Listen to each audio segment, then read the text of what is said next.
Rackla trades on the TSX. Rackla's got a market cap of under 10 million. We're looking for multi-million ounce gold deposits. Last year we put our first drill program in, and we got some very strong indications that we're in a RIRGS system.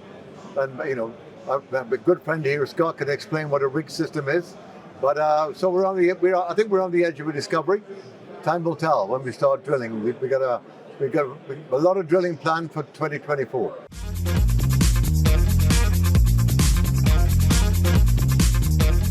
As Simon mentioned, we're looking for a RIRGS system, which stands for a reduced intrusion-related gold system.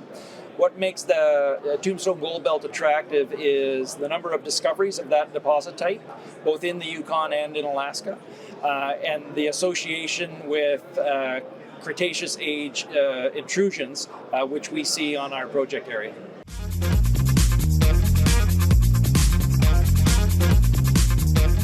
Reduced intrusion systems tend to be quite large. They're associated with intrusive bodies that typically are on the order of 1 kilometer to 8 kilometers in size. Deposits that are well known in Alaska and Yukon can be over 10 million ounces of gold. There have been many new discoveries made in very short order in the Yukon, all along that belt. And we're just taking that work that has been done and moving it to the eastern side of the Tombstone Gold Belt.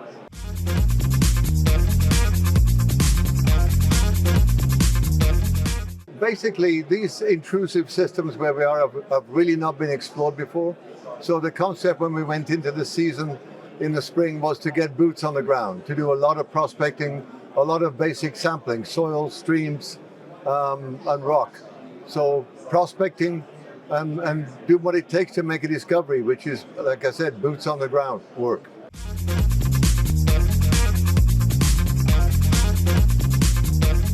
The Snowline discovery really started about 3 years ago, and they've very rapidly built up a very significant occurrence. We can't quite call it a deposit yet because they haven't produced a resource, but a lot of people have done their back-of-the-envelope calculation, and I think it'll be quite a substantial resource once they come up with that number.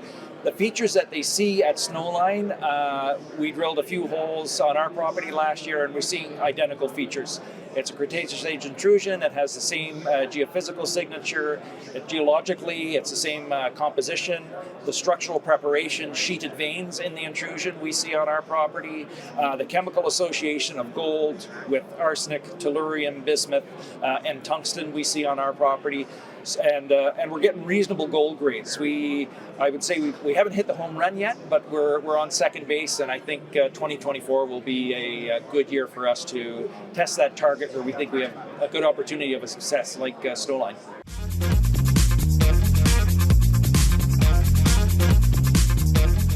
All I'm going to say is drill, drill, drill.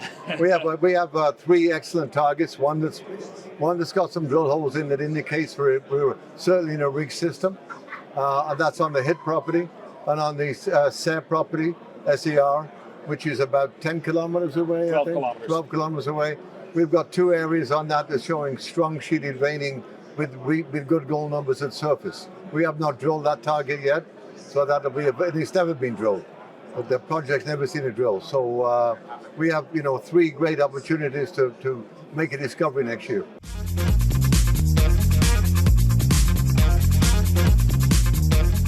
I started prospecting in the Yukon back in the mid-'80s. And basically in those days I did some research and saw that all of these Tombstone Sweet intrusives had gold associated with them. And that was before this concept was kind of known. So I listed a company based upon that concept that was called Tombstone. 91, the company got listed. It was a very tough year. And a large investor said he would buy a lot of stock if I moved to Venezuela. So in late 91, I moved down to Latin America. And I've kind of worked in Latin America ever since then. I've been lucky to make quite a number of discoveries in Central America and South America. And but when I saw Snowline's results, I jumped back up to the Yukon again. And luckily, I met a great geologist, Scott, who's Join me in the play. And my path, I'm a geologist. I've been active in exploration for 37-ish years, I think now, other than 8 years where I worked with the Yukon Geological Survey.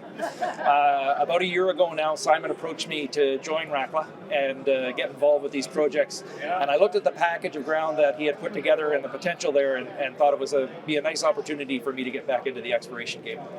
So I've been back at it for 1 year now.